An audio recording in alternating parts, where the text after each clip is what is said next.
Testemunhos para ministros e obreiros evangélicos. Capítulo 7. Economia. A ser praticada em todas as coisas. Melbourne, Austrália, 3 de agosto de 1892. Meus prezados irmãos e irmãs, minha mente tem trabalhado muito durante várias noites, dormindo e acordada, com relação à obra a ser feita neste país. Neste grande campo missionário, há muitíssimo a fazer no avanço da causa e da obra do Mestre, e com a grande falta de meios e obreiros, não sabemos agora como poderá ser feita. Devemos humilhar nosso coração diante de Deus e fazer sincera e fervorosa oração para que o Senhor, que é rico em recursos, abra o nosso caminho.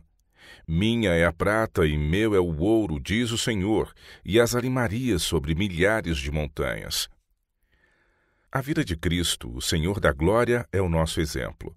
Veio ele do céu onde tudo era riqueza e esplendor, mas renunciou sua coroa real, suas vestes reais e revestiu sua divindade com a humanidade. Por quê? Para poder encontrar os homens onde estavam. Não se colocou nas fileiras dos abastados, dos lordes da terra. A missão de Cristo era alcançar os mais pobres da terra. Ele mesmo trabalhou desde os primeiros anos como filho de um carpinteiro.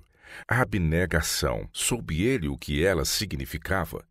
As riquezas e a glória dos céus eram dele mesmo, mas por amor de nós ele se tornou pobre para que pela sua pobreza enriquecêssemos. O próprio fundamento de sua missão era a abnegação, o sacrifício próprio.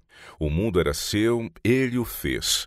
No entanto, no mundo que ele mesmo criara, não tinha o Filho do Homem onde reclinar a cabeça. Ele disse: as raposas têm seus covis e as aves do céu têm seus ninhos, mas o Filho do Homem não tem onde reclinar a cabeça. Estudai o modelo. Ora, no estabelecimento e na ampliação da obra neste país, há necessidade de meios para podermos fazer uma grande obra em pouco tempo. E a única maneira de a podermos fazer é, em cada movimento, conservar os olhos simplesmente na glória de Deus, para que de nós não se possa dizer, começou a edificar e não pôde acabar. Ao liderar visando fazer uma obra mais ampla, necessitamos no próprio começo expulsar completamente o orgulho e a ambição mundana de nosso coração. Tendo diante de nós o exemplo de Cristo, o maior mestre que o mundo já conheceu, não precisamos cometer erros. Quem me segue não andará em trevas, mas terá a luz da vida. Se alguém quer vir após mim, negue-se a si mesmo e tome cada dia a sua cruz e siga-me. Devemos estudar o modelo e indagar a cada passo. É este o caminho do Senhor? Certamente cometeremos graves erros se não conservarmos a abnegação e o sacrifício próprio em proeminência diante do povo em cada movimento. A obra neste campo missionário está na infância. Os crentes apenas fizeram um começo na vida cristã e a razão de termos sentido tão grande responsabilidade por este povo é que daqui para adiante poderão aprender maiores coisas.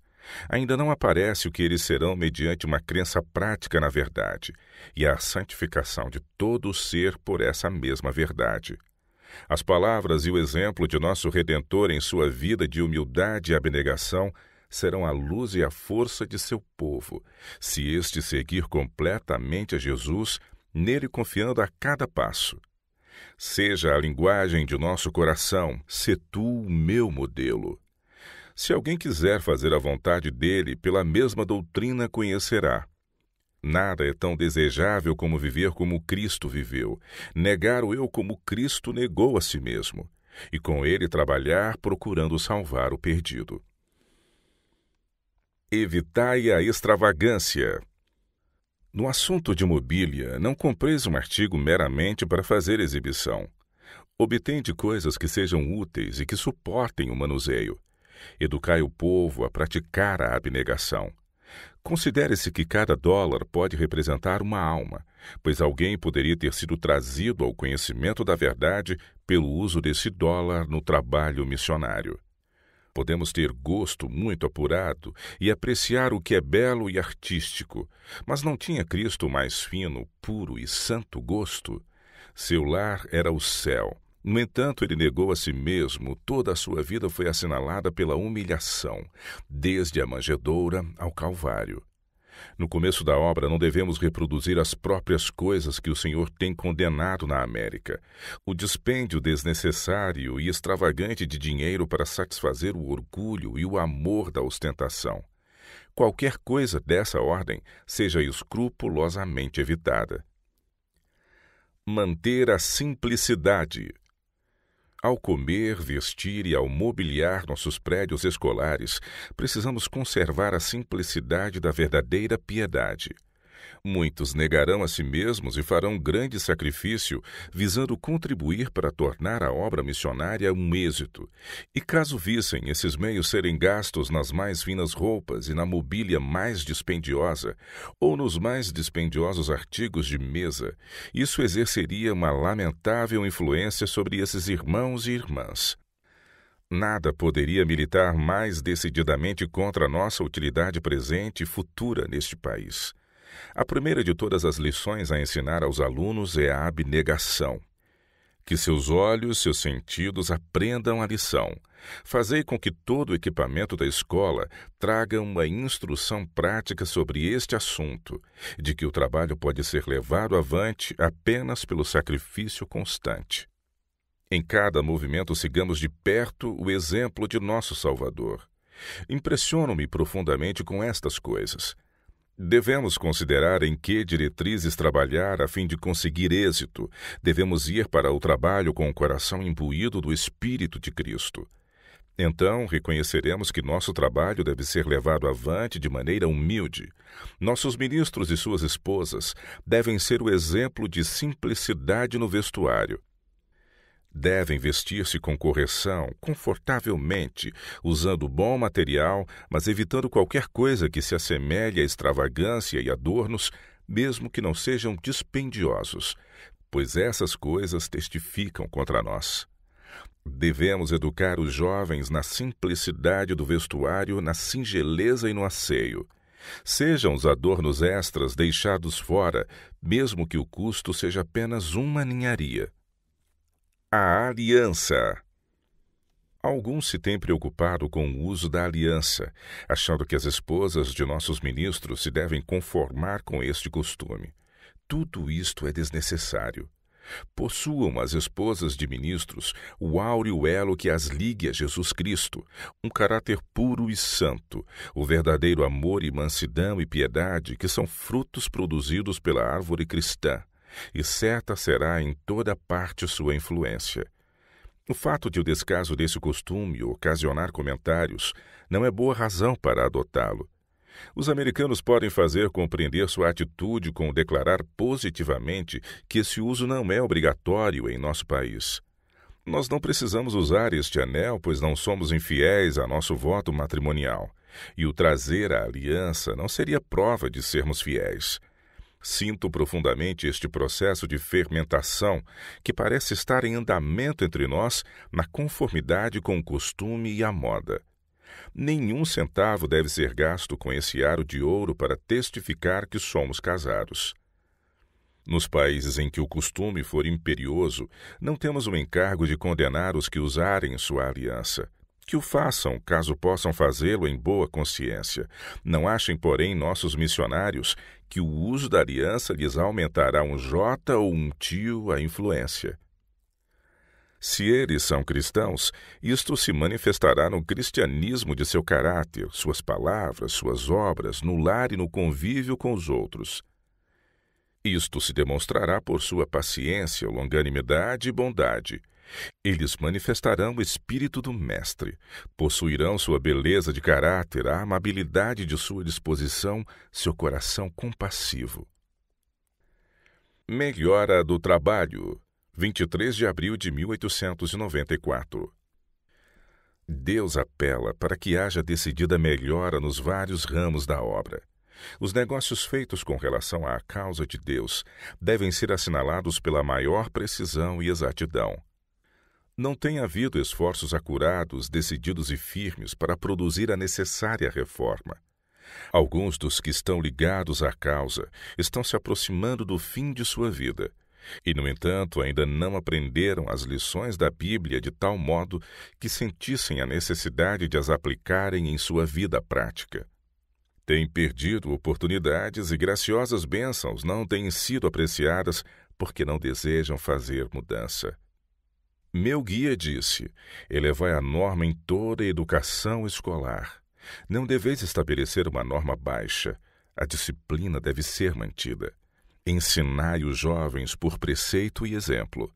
Não tem havido demasiada severidade, mas tem sido tolerada demasiada frouxidão. Mas os obreiros não devem desesperar. Trabalhai com o Espírito de Cristo, com o pensamento de Cristo, para corrigir os males existentes. Esperai que os que praticam o mal tenham a simpatia dos que praticam o mal. Mas os pastores fiéis do rebanho têm lições a aprender a fim de conservarem uma norma elevada e, todavia, ensinar que a estrela da esperança ainda brilha. Trabalhai pacientemente, mas censurai com firmeza o pecado e não o sancioneis. O refúgio de mentiras para a cobertura do pecado deve ser desviado, a fim de que as pobres almas iludidas não venham a adormecer para sua eterna ruína. Logo o mundo será abandonado pelo anjo da misericórdia, e as 7 últimas pragas estão para ser derramadas. O pecado, a vergonha, a tristeza e as trevas jazem a cada lado. Mas Deus ainda estende às almas dos homens o precioso privilégio de trocar as trevas pela luz, o erro pela verdade, o pecado pela justiça. Mas a paciência e misericórdia de Deus nem sempre esperarão. Não pense nenhuma alma que se pode ocultar da ira de Deus atrás de uma mentira, pois ele arrancará da alma o refúgio de mentiras. Os raios da ira de Deus estão prestes a cair, e quando ele começar a punir os transgressores, não haverá um período de pausa até o fim. A tempestade da ira de Deus está se acumulando, e só permanecerão os que são santificados pela verdade no amor de Deus. Serão escondidos com Cristo em Deus até que passe a desolação. Virá ele para punir os habitantes do mundo por sua iniquidade, e a terra descobrirá o seu sangue, e não encobrirá mais aqueles que foram mortos. Seja a linguagem da alma: só em ti eu tenho abrigo. Aos teus pés jaz o meu ser. Não me deixes ser comigo, teu conforto eu quero ter. Guarda-me, ó bom Salvador, até o temporal passar. Guia-me em teu terno amor para o eterno e doce lar. A ociosidade. 30 de abril de 1894. Não sejais vagarosos no cuidado, sede fervorosos no espírito, servindo ao Senhor. Só há um remédio para a indolência, que é lançar fora a preguiça como um pecado que leva à perdição e ir trabalhar usando a capacidade física que Deus vos deu para este fim. A única cura para a vida inútil e ineficiente é o esforço determinado e perseverante. A única cura para o egoísmo é negar o eu e trabalhar fervorosamente para serdes a bênção que podeis ser para os vossos semelhantes. Quem observa o vento nunca semeará, e o que olha para as nuvens nunca cegará. Como agentes humanos de Deus, devemos fazer a obra que Ele nos tem dado. A todo homem deu Ele a sua obra. E não nos vamos dar a conjecturas quanto a demonstrarem-se ou não um sucesso os nossos fervorosos esforços. Tudo aquilo de que nós, como indivíduos, somos responsáveis é o incansável, consciencioso desempenho do dever que alguém deve cumprir. E se deixarmos de fazer o que está colocado em nosso caminho, não poderemos ser desculpados por Deus. Mas, tendo feito o melhor que pudermos, então devemos deixar todo o resultado com Deus. Mas de nós se exige que exerçamos mais as faculdades mentais e morais.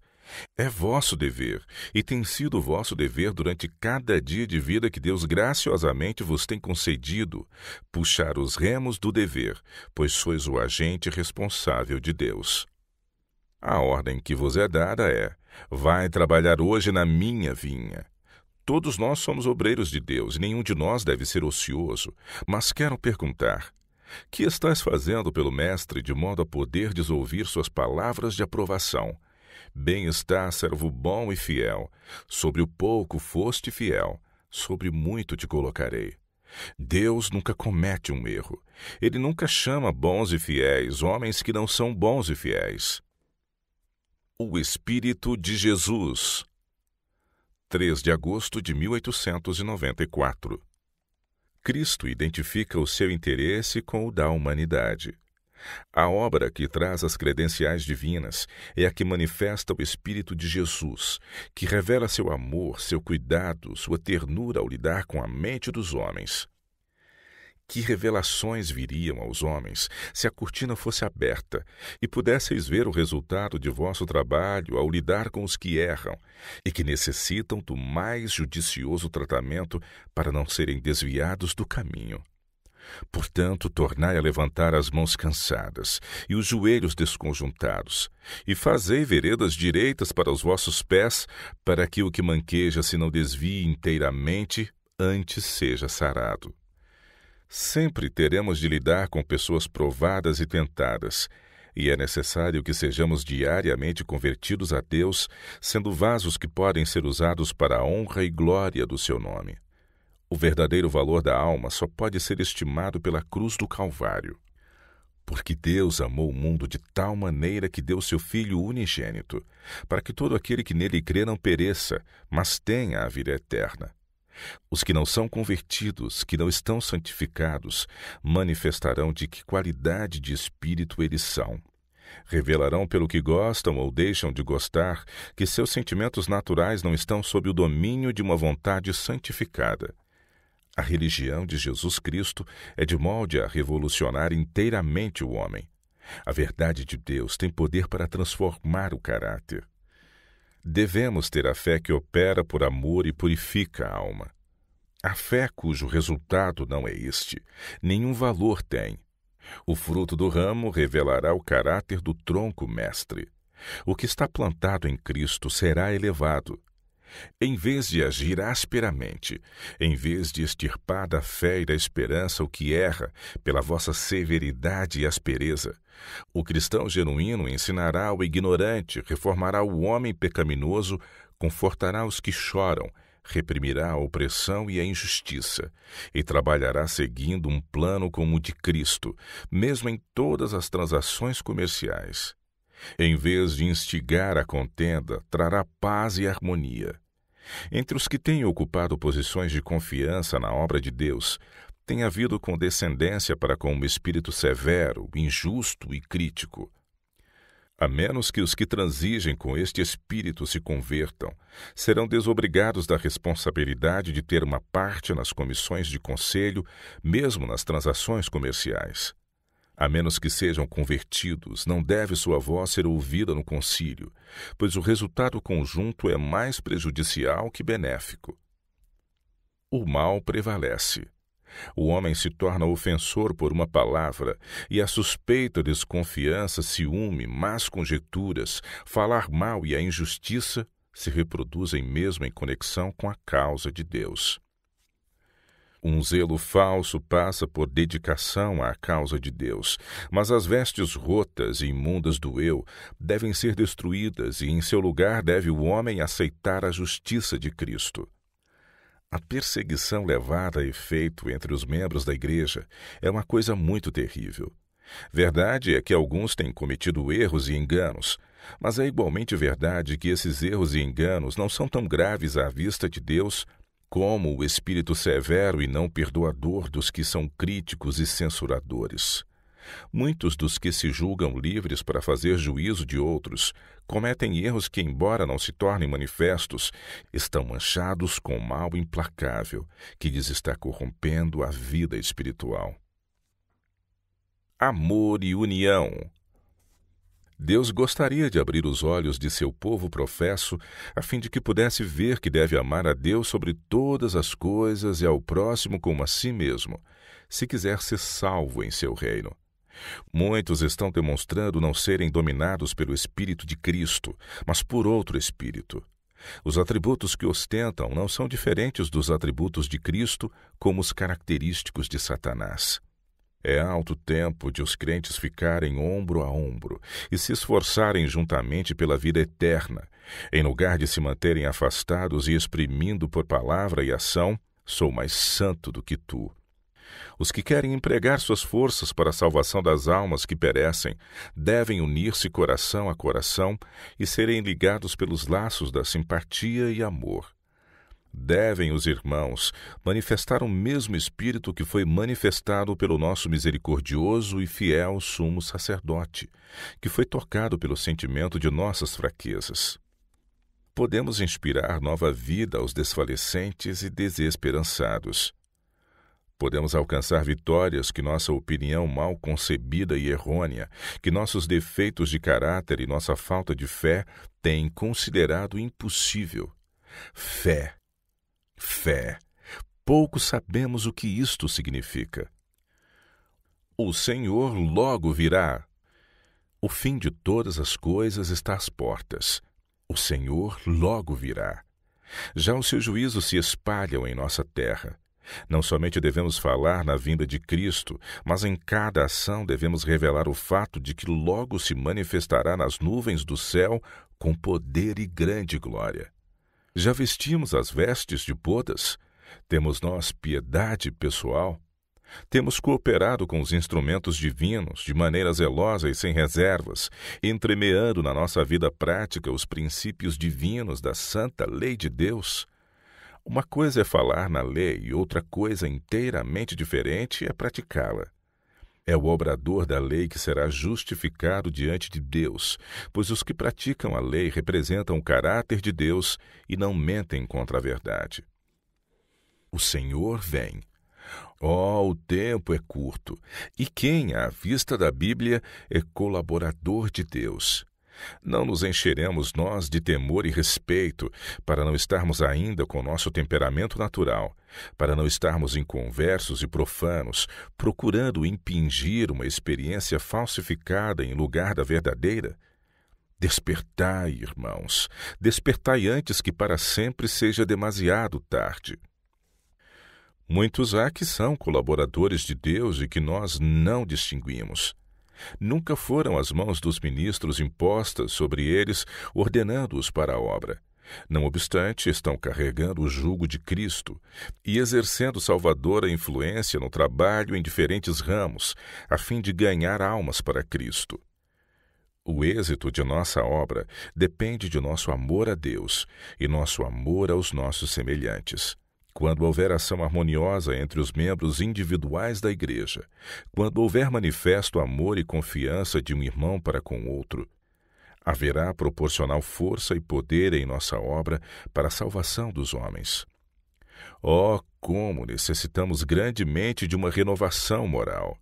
Sem a fé que opera por amor, nada podeis fazer.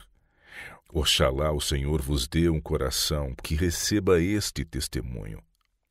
Lede e estudai o 4º capítulo de Zacarias. As 2 oliveiras esvaziavam o óleo dourado de si mesmas através dos canudos de ouro para o vaso de ouro, do qual eram alimentadas as lâmpadas do santuário. O óleo dourado representa o Espírito Santo. Com esse óleo devem os ministros de Deus ser constantemente supridos, para que por seu turno possam comunicá-lo à igreja. Não por força nem por violência, mas pelo meu Espírito, diz o Senhor dos Exércitos. Os servos de Deus só poderão obter vitórias pela pureza interior, pela limpeza do coração, pela santidade. É da maior importância que os ministros deem um exemplo correto. Se eles seguirem princípios laços, frouxos, seu exemplo será citado pelos que estão fazendo mal como uma defesa de seu procedimento. Toda a sinagoga de Satanás está procurando descobrir defeitos na vida dos representantes de Deus, e se aumenta ao máximo cada defeito. The Review and Herald, 22 de dezembro de 1904.